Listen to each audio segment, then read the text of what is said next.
Assalamualaikum warahmatullahi wabarakatuh. Selamat datang di channel Prakarya, berbagi inspirasi informasi. Semoga dalam kondisi sehat semua di masa pandemi COVID-19 ini, selama mengikuti pembelajaran jarak jauh di new normal. Prakarya mempersembahkan video pembelajaran. Silahkan kalian simak dan dicermati, semoga menambah ilmu dan menjadi lebih paham. Terima kasih.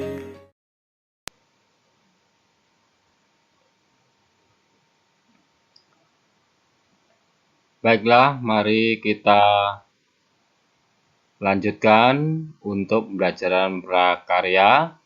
Namun sebelumnya pastikan kalian sudah mandi, berpakaian rapi, serta sarapan pagi. Makan banyak buah-buahan, makanan yang bergizi agar kalian tetap sehat dan kekebalan tubuhnya meningkat sehingga terhindar dari virus corona 19. Namun sebelum pembelajaran prakarya hari ini kita mulai, terlebih dahulu menurut agama dan kepercayaannya, mari berdoa. Berdoa mulai.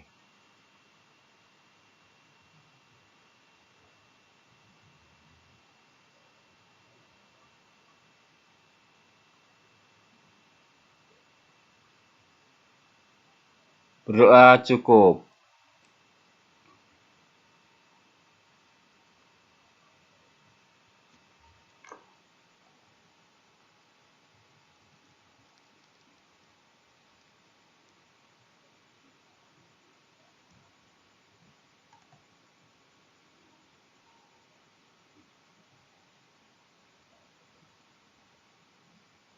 Pembelajaran prakarya bab 2 pertemuan yang ketiga.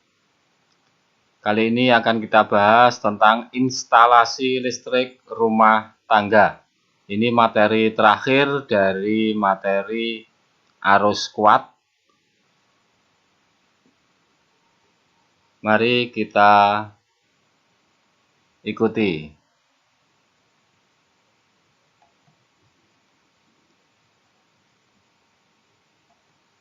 Tujuan pembelajaran: 1. Menjelaskan pengertian instalasi listrik rumah tangga.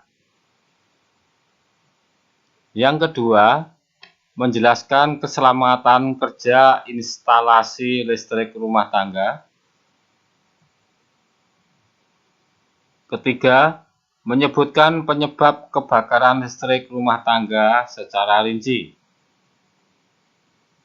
Keempat, menyebutkan simbol-simbol bahan dan alat pembuatan produk instalasi listrik rumah tangga. Yang kelima, menjelaskan teknik dan proses pembuatan produk instalasi listrik rumah tangga. Yang keenam, membuat jenis-jenis sambungan instalasi listrik secara mandiri.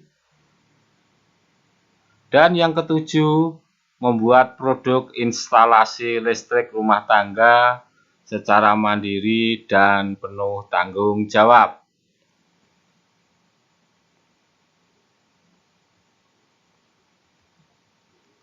Instalasi listrik. Pengertian: instalasi listrik adalah jaringan rangkaian listrik yang siap pakai pada setiap rumah atau bangunan pada keperluan-keperluan tertentu. Instalasi penerangan adalah rangkaian listrik yang bertujuan untuk memenuhi kebutuhan cahaya pada tempat yang diinginkan.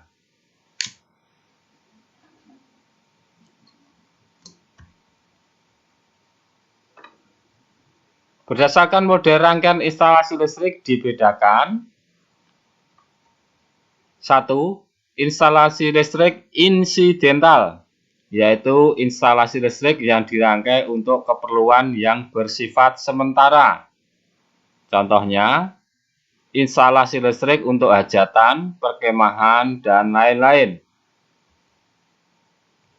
Yang kedua, instalasi listrik permanen, yaitu instalasi listrik yang dirangkai untuk keperluan atau yang dipakai pada bangunan yang bersifat tetap atau permanen. Contohnya, instalasi listrik pada rumah, gedung, pabrik, dan lain-lain.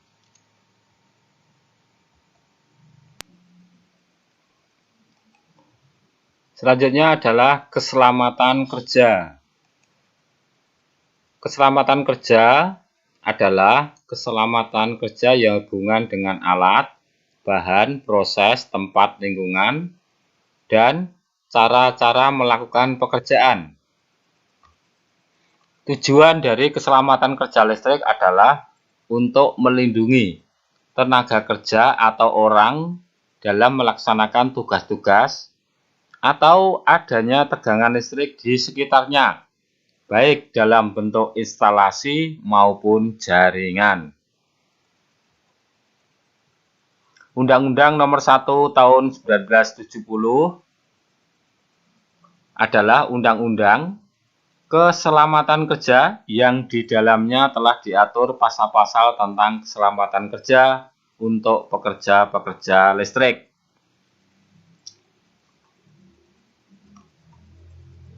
Penyebab utama kematian atau kecelakaan serius yang berhubungan dengan pekerjaan listrik adalah sebagai berikut. 1. Menggunakan peralatan tanpa perawatan atau maintenance yang baik. 2. Kerja terlalu dekat dengan kabel listrik yang bertegangan tinggi. 3. Penggalian kabel bawah tanah bertegangan.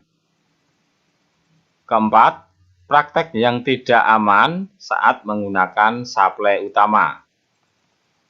Dan yang kelima, menggunakan peralatan-peralatan yang tidak standar.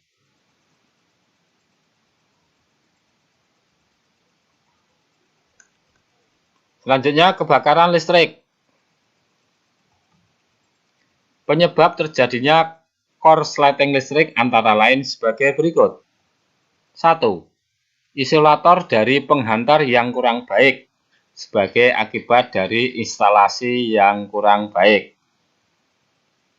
2. Isolator yang sudah ketas atau sudah tidak memiliki daya isolator yang cukup baik.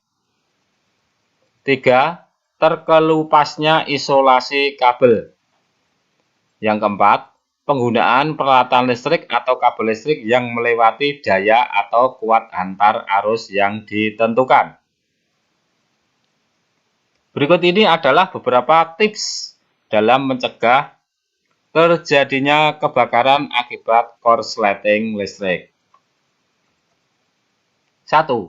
Jangan menumpuk steker listrik atau biasa kamu sebut colokan terlalu banyak pada satu sumber listrik.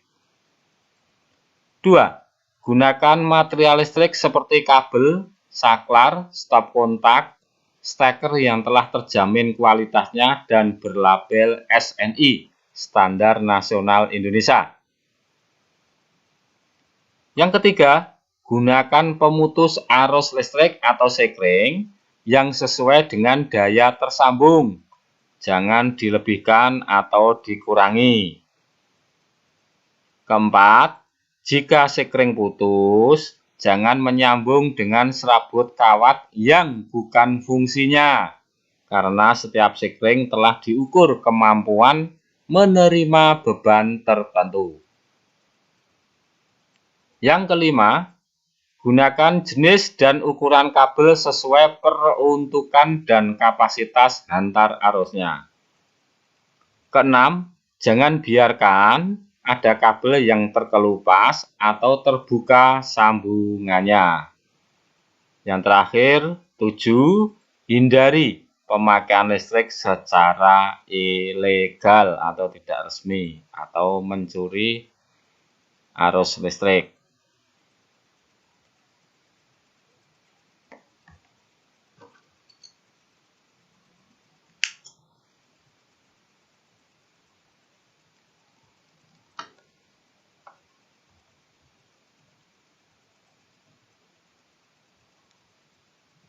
Cara penyambungan kabel listrik.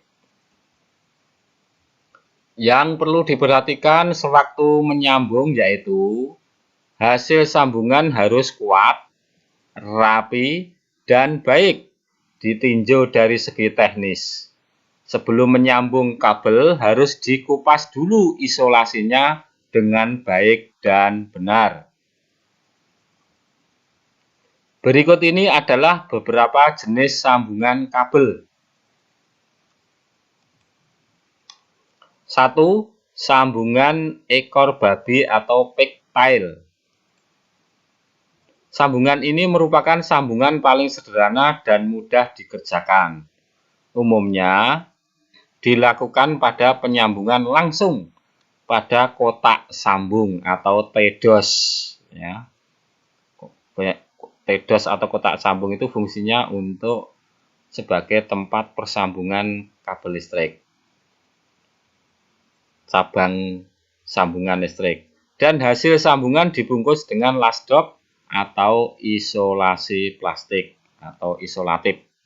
Ini gambarnya anak-anak, perhatikan caranya membuat sambungan ekor babi pigtail. Dua ujung kabel disilangkan, ya, disilangkan.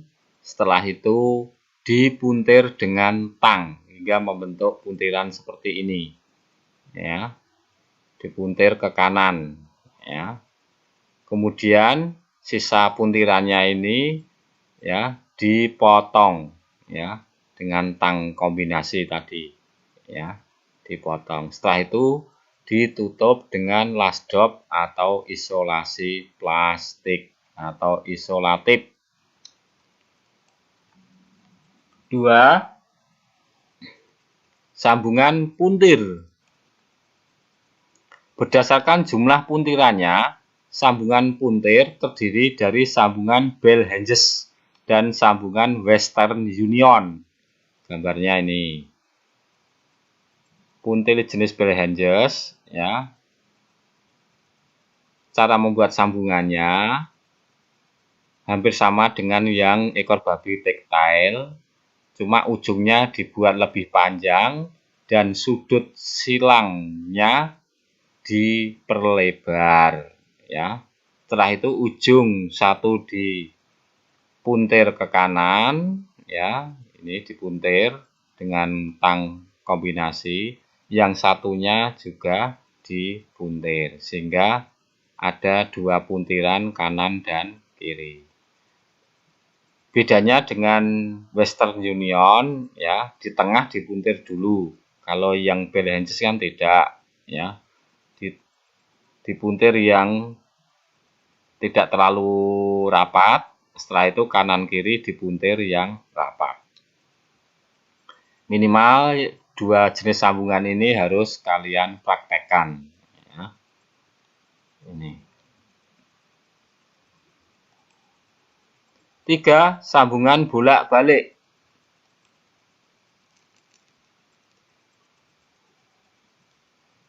Sambungan ini menghasilkan sambungan yang lebih kuat terhadap rentangan atau tarikan. Pada umumnya cara bolak-balik dilakukan untuk kabel berdiameter maksimal 4 mm persegi. Jika diameternya lebih besar, penyambungan akan terasa sulit sebab sukar ditekuk-tekuk. Sebagai gantinya dapat melakukan sambungan Britania. Jenis sambungannya seperti ini, ya. Tahun kemarin anak-anak sudah mempraktekkan semua jenis sambungan kabel ini. Selanjutnya adalah perancangan instalasi listrik rumah tangga. Perancangan instalasi listrik rumah tangga merupakan proses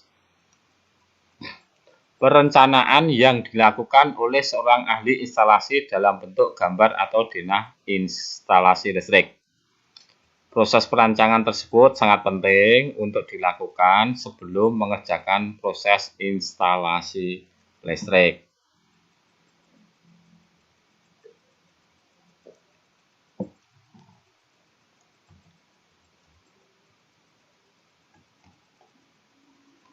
Fungsi perancangan instalasi listrik rumah tangga 1. Sebagai sarana komunikasi antara pemilik rumah dan teknisi instalasi listrik. Jadi sebelum rumah dibangun, digambar dulu perencanaan atau perancangan instalasi listriknya bersamaan dengan gambar denah rumah. Yang kedua, untuk mengetahui jumlah komponen listrik yang dibutuhkan. Yang ketiga, untuk mengetahui rencana anggaran biaya yang dibutuhkan saat proses instalasi listrik. Gambar, simbol, dan bentuk komponen instalasi listrik. Ini kolom nama, kemudian bentuk fisik. Selanjutnya gambar bagan simbol, dan ini gambar kerja. Yang pertama adalah kawat fasa kawat bertegangan. Ada 3 kabel isolatif warna hitam, kemudian merah, dan kuning.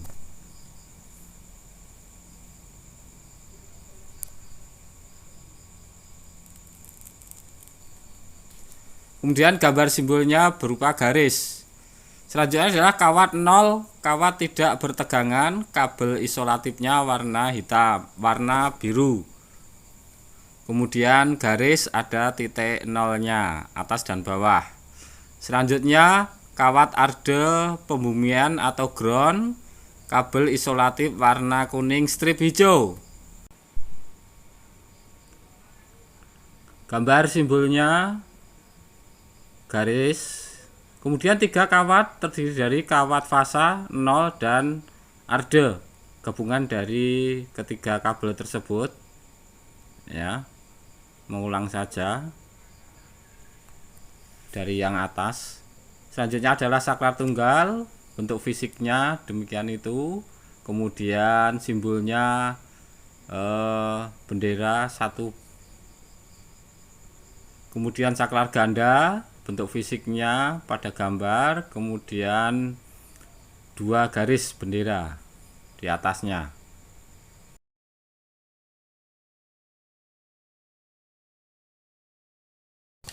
Kita lanjutkan simbol dan bentuk komponen instalasi listrik saklar seri. Bentuk fisiknya itu gambarnya 1 bendera kanan dan kiri. Kemudian saklar tukar, bentuk fisiknya demikian. Untuk saklar tukar berfungsi untuk menghubungkan ya 2 lampu secara bergantian. Ya, 1 nyala, 1 padam, 1 padam, 1 nyala secara bergantian, tidak bisa bersamaan, anak-anak. Kemudian stop kontak sebagai tempat persediaan sumber arus listrik. Gambar simbolnya lekuan, itu salah ketik ya anak-anak, maaf. Itu yang atas harusnya stop kontak arde ya, stop kontak arde. Kemudian bawah itu stop kontak non arde, gambar simbolnya tanpa garis mendatar.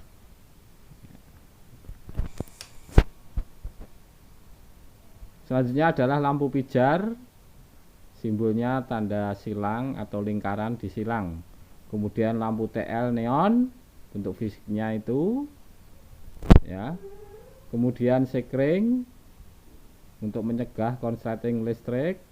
MCB ya,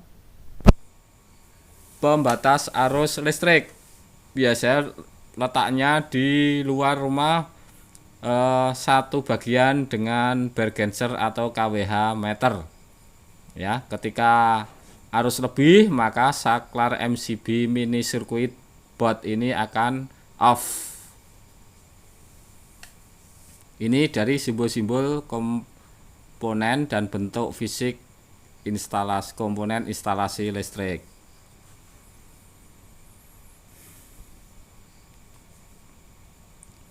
Selanjutnya, pembuatan diagram kerja rangkaian instalasi listrik rumah tangga. Ya. 1. Gambar situasi. Gambar situasi merupakan gambar perencanaan awal dalam mendesain gambar instalasi listrik rumah tangga. Yang kedua, gambar denah rumah. Gambar denah rumah merupakan gambar yang berisi informasi yang berkaitan dengan tata letak rumah. Kita amati ya, gambar tampak depan, kemudian teras, kemudian itu ruang tamu dan kamar depan ya, dan selanjutnya ruang tengah atau kamar, kemudian kamar mandi. Perhatikan itu garis-garis simbol instalasi listrik menyatu dengan denah rumah, jadi dibuat bersamaan. Jangan denah rumah instalasi listriknya dibuat setelah rumah sudah jadi. Ya, posisi letak lampu di tengah atas ya. Kemudian lampu teras ya, posisi di tengah atas juga. Kemudian di situ ada saklar seri ya, untuk menyaklar lampu teras dan lampu ruang tamu ya. Kemudian lampu kamar ada saklar tunggalnya dekat pintu anak-anak, saklarnya agar mudah meraihnya. Demikian untuk gambar denah rumah beserta gambar instalasi listrik rumah tangga.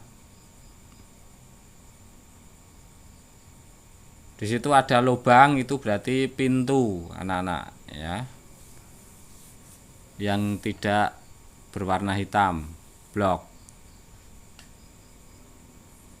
Kita lanjutkan untuk gambar tata letak ya, gambar tata letak ya, berisi tata letak atau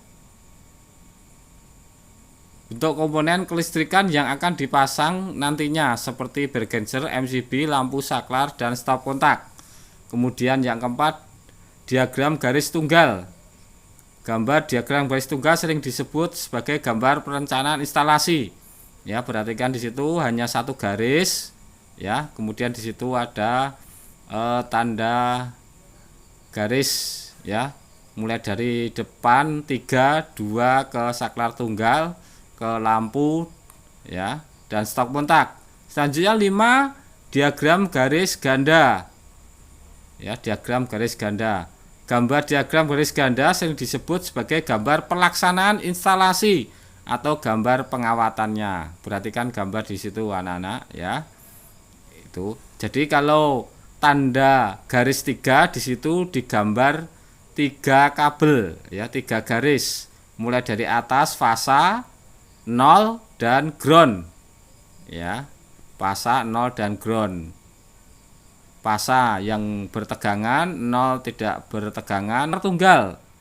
Perhatikan di situ ada 2 kabel, berarti ini sudah gambar pelaksanaan penyambungan instalasi listrik. Dari kiri itu adalah 2 kabel, kemudian fasanya yang warna merah diputus, dihubungkan ke lampu ya. Kalau yang nolnya langsung ke lampu. Perhatikan di situ ya, jangan salah. Untuk saklar itu diambil kabel yang fasa ya, warna merah itu.